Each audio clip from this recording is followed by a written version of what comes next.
जास्त पसारा न मांडता पटकन होणारी उपवासाची थाळी, ज्यामध्ये साबुदाणा न भिजवता छोटे छोटे केलेले छान असे थालीपीठ आणि थालीपीठ सोबत चमचमीत अशी ढोबळी मिरची, मस्त अशी ढोबळी मिरचीची भाजी, सोबतच वरईची खीर, अगदी पटकन होणारी आणि चवीलाही खूप छान अशी बटाट्याचा चिवडा आणि थोडेसे ड्रायफ्रूट.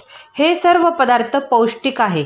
तुम्ही उपवास नसला तरी देखील हे खाऊ शकता. नमस्कार, मराठी स्वयंपाकमध्ये आज आपण एकदम साधी सोपी उपवासाची थाळी करतोय. तर यामध्ये आपण थालीपीठ केले आहे, त्याचबरोबर खाण्यासाठी चमचमीत ढोबळी मिरची सुद्धा केलेली आहे. एवढेच काय, तर आपण वरईची म्हणजेच भगरीची खीर सुद्धा आपण यासोबत केलेली आहे. तर आपण रेसिपीला सुरुवात करूया.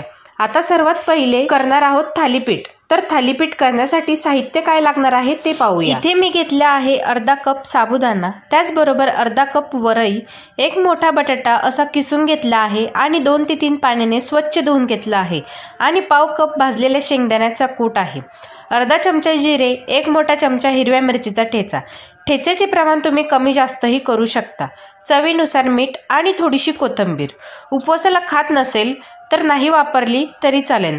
आपण साहित्य आणि प्रमाण पाहिले. आता रेसिपीला सुरुवात करूया. साबुदाणा कोणी कोणी भाजून घेतात, आपण असाच कच्चा बारीक करणार आहोत. तर अर्धा वाटी साबुदाणा घेतला आहे. थोडेसे रवा वाटून घेऊया. तर साबुदाणा आपण मिक्सरमध्ये बारीक करून घेतलाय. तर हे बघा, खूप बारीक पीठ करायचे नाही, असे रवा ठेवायचे, म्हणजे थालीपीठामध्ये असे छान कुरकुरीतपणा येतो. आता हे थालीपीठ थोड्या वेळाने मऊ पडू नये यासाठी यामध्ये घालूया वरई म्हणजेच भगर. ही सुद्धा अर्धा वाटीच घ्यायची आहे. आता आपल्याला वरई सुद्धा छान अशी बारीक करून घ्यायची. तर तुम्ही बघू शकता, वरई सुद्धा आपण या ठिकाणी बारीक करून घेतलेली आहे. आता ही दोन्ही पिठं आपण एकत्र केली. आता यामध्ये घालायचे बटाट्याचा किस. मी हा कच्चाच बटाटा घेतलाय. साल काढून याला फक्त छान किसून घेतले आणि 2 पाण्याने स्वच्छ धुवून घेतले. त्याचसोबत यामध्ये घालूया भाजलेल्या शेंगदाण्याचा कूट. तर जवळपास पाव कप यामध्ये आपण हा कूट घालूया. त्याचबरोबर अर्धा चमचा जिरे. तुमच्याकडे उपवासाला जिरे खात नसेल, नाही घातले काही हरकत नाही. हिरव्या मिरचीचा ठेचा 1 मोठा चमचा. हे तुमच्या चवीनुसार आहे, तुम्ही तिखटाचे प्रमाण कमी जास्तही करू शकता. चवीनुसार मीठ आणि पाव कप बारीक चिरलेली कोथिंबीर. कोथिंबीर देखील तुम्ही खात नसेल, नाही घातली तरी चालेल. आता आपण हे सगळं साहित्य चांगले मिक्स करून घ्यायचे. सुरुवातीला बटाट्याच्या ओलाव्यामध्ये याला छान मिक्स करून घ्यायचे. तर सगळं साहित्य आपण या बटाट्याच्या ओलाव्यामध्ये छान मिक्स करून घेतलं. हाताने असे चोळून घेतले. आता थोडे थोडे पाणी घालून याचे असे सैलसर पीठ भिजवून घेऊ.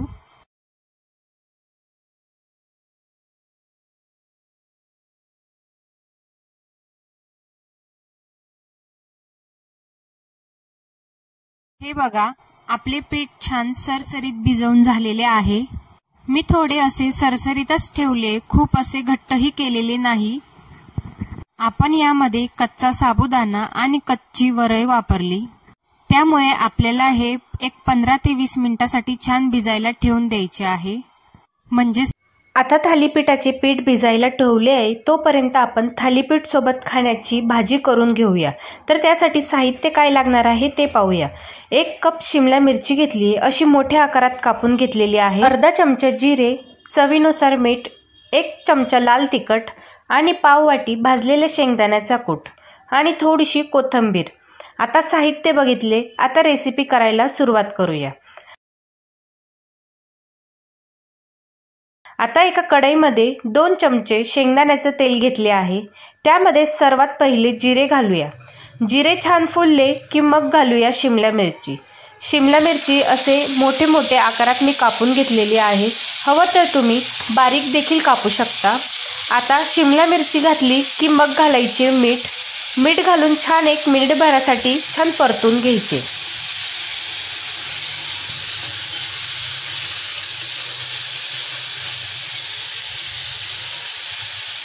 तर हे बघा, छान 1 मिनिटभरासाठी परतून घेतले आहे. आता गॅस कमी करायचा आणि याच्यावर झाकण ठेवून एक अर्धा मिनिटासाठी वाफ काढून घेऊया. तर झाकण ठेवून एक अर्धा मिनिट मिरची छान वाफळून घेतली आहे. आता बघा मिरची छान अशी मऊ पडलेली आहे। आता ही शिमला मिरची पुन्हा आपण तळापासून छान हलवून घेऊया आणि यामध्ये घालूया लाल तिखट। लाल तिखट तुम्ही तुमच्या चवीनुसार कमी जास्तही करू शकता।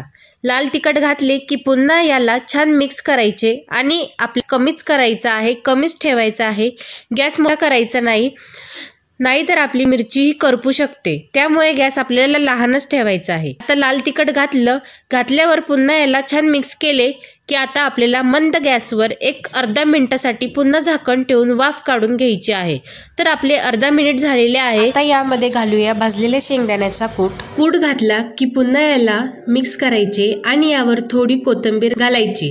तर तयार आहे आपली थालीपीठ सोबत खाण्याची शिमला मिरचीची भाजी। तर आपण ही भाजी पाणी न घालता शिजवलेली आहे, कारण शिमला मिरचीमध्ये त्याच्या अंगचं पाणी खूप सुटतं, यामुळे आपण यामध्ये पाणी न घालता त्याच्या अंगच्या पाण्यात शिजू देत आहे। आपली चमचमीत अशी ढोबळी मिरचीची भाजी तयार आहे। आता आपण वरईची खीर करायला घेऊ। कढई गरम करायला ठेवली आहे, त्यामध्ये एक मोठा चमचा आपल्याला साजूक तूप घालायचं आहे। तर इथे मी साधारण पाव कप वरई स्वच्छ धुवून असे पाणी नितळून घेतले आहे। आता तूप गरम झाले की यामध्ये घालायची वरई आणि ही वरई आपल्याला 1 ते 2 मिनिटासाठी तुपामध्ये छान भाजून घ्यायची। वरई तुपामध्ये छान परतून घेतली तर वरई छान अशी हलकी फुलकी होते आणि खीर सुद्धा छान होते। तर वरई आपण छान परतून घेतली आहे। आता तुम्ही यामध्ये ओल्या नारळाचा चव सुद्धा घालू शकता, त्याने सुद्धा खीरीला एक वेगळीच चव येते।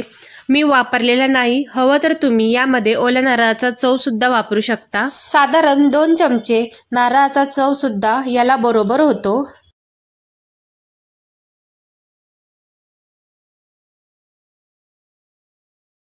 आता वरई आपण 1 ते 2 मिनिट छान परतून घेतले आहे। आता तुम्ही बघू शकता वरई छान अशी हलकी फुलकी झालेली आहे, मोकळी मोकळी दिसत आहे। आता यामध्ये घालायची आहे साखर। तर इथे मी साखर एक पाव कप घेतलेली आहे। साखरेचे प्रमाण तुम्ही तुमच्या आवडीनुसार कमी जास्तही करू शकता। तर आपल्याला दूध हे लगेच घालायचे नाही, एक थोडं 2 ते 3 चमचे आपल्याला पाणी घालायचे। तर पाणी घातले की याला चांगले मिक्स करून घ्यायचे। तर पाणी घालून याला छान मिक्स करून घेतलं। आता याच्यावर झाकण ठेवून 2 ते 3 मिनिट मंद आचेवर छान असे शिजवून घ्यायचे। तर 2 ते 3 मिनिट झालेत, आपण याला साखर घालून मंद आचेवर शिजवून घेतलं आहे आणि हे बघा साखर या वरईमध्ये छान एकजीव झालेली आहे। आता यामध्ये घालायचे आहे आपल्याला दूध। तर दूध मी आधीच गरम करून घेतलेले आहे। तर साधारण मी यामध्ये 2 कप दूध घालत आहे। तुम्हाला जशी घट्ट पातळ हवे त्याप्रमाणे तुम्ही दुधाचे प्रमाण कमी जास्तही करू शकतात। आता दूध घातले की याला छान मिक्स करायचे, पूर्ण असं तळापासून मिक्स करायचे, याच्या गुठळ्या तर शक्यतो होतच नाही। छान मिक्स केले की यामध्ये घालायचे थोड्याशा केशराच्या काड्या। आता केशर घालणं संपूर्णपणे ऑप्शनल आहे, नाही घातलं तरी काही हरकत नाही। आता यांना चांगले मिक्स करून घ्यायचे आणि मंद आचेवर झाकण न ठेवता 5 ते 6 मिनिट छान उकळी काढून घ्यायची। तर 5 ते 6 मिनिट आपण याला मंद आचेवर उकळून दिले आहे। तर हे बघा आपली खीर मस्त दाटसर झालेली आहे, रंग सुद्धा याला हलके केशराचा आलेला आहे। तर हे बघा मी खीर इतपत घट्ट ठेवली आहे, हवं तर तुम्ही खीर पातळ देखील करू शकता किंवा अजून ह्याच्यापेक्षा जास्ती घट्ट देखील करू शकता। आता सगळ्यात शेवटी यामध्ये घालूया थोडीशी वेलची पावडर। तुम्ही हवं तर यामध्ये काजू, बदाम जे ड्रायफ्रूट तुम्हाला आवडत असेल ते तुम्ही यामध्ये ॲड करू शकता। मी फक्त बदामच ॲड करत आहे। आता बदाम घालूया आणि याला पुन्हा एकदा छान मिक्स करून घेऊया। आता याच्यात ड्रायफ्रूट घालणं पूर्णपणे ऑप्शनल आहे, नाही घातले तरी चालेल। आता याला चांगले मिक्स करून घेतले की वेलची पावडर घातली की अगदी 15 ते 20 सेकंद आपल्याला याला मिक्स करायचे, म्हणजे वेलची पावडरचा स्वाद टिकून राहतो। गॅस आता आपल्याला बंद करायचा। तर तयार झाली मस्त उपवासाची खीर, सर्व करूया। तर इकडे आपले थालीपीठाचे पीठ भिजले का ते पाहूया। तर इथं आपले पीठ भिजलेले आहे, एक 15 ते 20 मिनिट छान भिजवून घेतले आहे। आता थालीपीठ करायला सुरुवात करूया। तर आपण थालीपीठ थापण्यासाठी एक कॉटनचा कपडा स्वच्छ धुवून घट्ट पिळून त्याला ओला करून पोलपाटावर टाकलेला आहे। पोलपाटावर अंथरून घ्यायचे आणि थोडे असे वरून पाणी लावायचे, याने काय होते थालीपीठ चिटकून बसत नाही, पटकन निघून येते। आणि या पिठामधून आपण छोटासा असा गोळा घ्यायचा। ही थालीपीठ आपल्याला छोटी छोटीच करायची आहे, कारण नेहमीच्या पिठापेक्षा या पिठाला असे बाइंडिंग नसते, त्यामुळे आपण हे थालीपीठ छोटे छोटे थापून घेऊया। आता छोटासा गोळा घेतला, याला आपण असे पाण्यामध्ये हात बुडवून असे पातळ थापून घ्यायचे। तर मध्ये मध्ये थोडे पाण्याचे हात लावत लावत याला असे थापून घ्यायचे आणि थालीपीठ छान असे पातळ थापून घ्यायचे। आता जर तुम्हाला वाटत असेल थालीपीठाच्या पिठाला छान असे बाइंडिंग आले नाही की ते तव्यावर टाकताना त्यासाठी काय करावे, त्यामध्ये तुम्ही थोडासा उकडलेला बटाटा किसून वापरला तरी चालेल। म्हणजे काय होईल, पिठाला छान असे बाइंडिंग येईल। शक्यतो असे होत नाही, आपण दोन्ही पिठं छान असे भिजवून घेतलेली असतात, त्यामुळे त्या पिठाला छान असे बाइंडिंग सुद्धा येते। तर आपले थालीपीठ छान असे थापून झालेले आहे। हे बघा, खूप जास्त जाड ठेवलेले नाही, पातळच ठेवलेले आहे। आता आपण थालीपीठ भाजून घेऊया। तर तवा मी छान असा तापवून घेतलेला आहे, त्यावर आपण साधारण 1 चमचाभर तेल टाकू। तेल टाकल्यानंतर असे छान असे पसरवून घेऊ आणि आता हा रुमाल आपल्याला अलगद उचलायचा आहे आणि थालीपीठाची बाजू अशी तव्यावर करायची आणि मग रुमाल असा काढून टाकायचा। हवं तर रुमालाला चिपकले तर थोडे वरनं पाणी लावले तरी चालेल। आता यामध्ये आपण असे छोटेसे होल तयार करून घेऊ। हे मी आत्ता करते, तुम्ही रुमालावर असताना थालीपीठ तेव्हा सुद्धा हे होल तयार करू शकता। आता अर्धा मिनिटासाठी आपण हे थालीपीठ मंद गॅसवर असे छान शेकून घेऊया। तर इथे 15 ते 20 सेकंद झाले आहे। याला थोडे आपण तेल सोडूया। कडेने तेल सोडले की हे पटकन निघून येते। हवं तर तुम्ही तुपाचा वापर सुद्धा करू शकता। आता हे थालीपीठ आपण थालीपीठाच्या अशा आपण कडा सोडवून घेऊया आणि थालीपीठ उलटवून घेऊया। तर थालीपीठ भाजत असताना गॅस आपल्याला कमीच ठेवायचा आहे, खूप जास्त मोठाही नाही, खूप जास्त कमीही नाही आणि दोन्ही बाजूनी मध्यम गॅसवर थालीपीठ छान भाजून घ्यायचे। तर थालीपीठ आपले दोन्ही बाजूनी छान असे खरपूस भाजून घेतले आहे। आता थालीपीठ छान कुरकुरीत होण्यासाठी शेवटचे 15 ते 20 सेकंद आपल्याला गॅस मोठा करायचा आणि थालीपीठ दोन्ही बाजूनी छान खरपूस होईपर्यंत भाजून घ्यायचे। आता थालीपीठ आपण काढून घेऊ। आता उरलेले थालीपीठ आपण असेच करून घेऊया।